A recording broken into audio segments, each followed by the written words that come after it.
के बाद शास्त्री जी ने पाकिस्तान के साथ एक समझौता किया। वो समझौता करने के लिए वो ताशकंद गए और ताशकंद के समझौते में जो तय हुआ वो ये कि भारत की सेना ने जितना इलाका जीत लिया है वो पाकिस्तान को वापस कर दिया जाए और बदले में पाकिस्तान भारत के ऊपर कभी भी भविष्य में हमला नहीं करेगा, ऐसा वायदा करता है।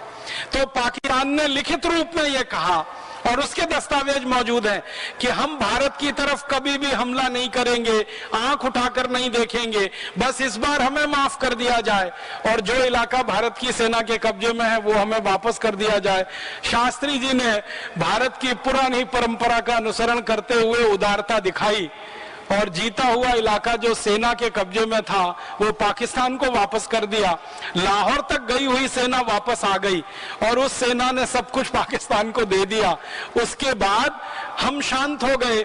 शास्त्री जी के साथ एक दुर्घटना हो गई कि इस समझौते को करने के लिए जब वो ताशकंद गए थे तो 8 दिन तक लगातार पाकिस्तान के प्रधानमंत्री और उनकी मंत्रिमंडल के वरिष्ठ लोगों के साथ जो वार्ता चली, 9वें दिन वार्ता पूरी हो गई थी और वो दिन था 10 जनवरी का।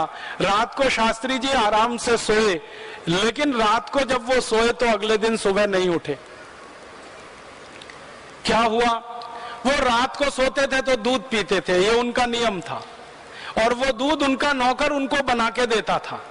तो शास्त्री जी के साथ उनका रसोइया गया था इस काम के लिए, लेकिन उस रसोइये का ताशकंद में अपहरण कर लिया गया और अपहरण करके एक नकली रसोइये को शास्त्री जी के यहाँ भेज दिया गया और उस नकली रसोइये ने शास्त्री जी के दूध में जहर मिला दिया और वो जहर मिला दूध पीकर उनकी मृत्यु हो गई।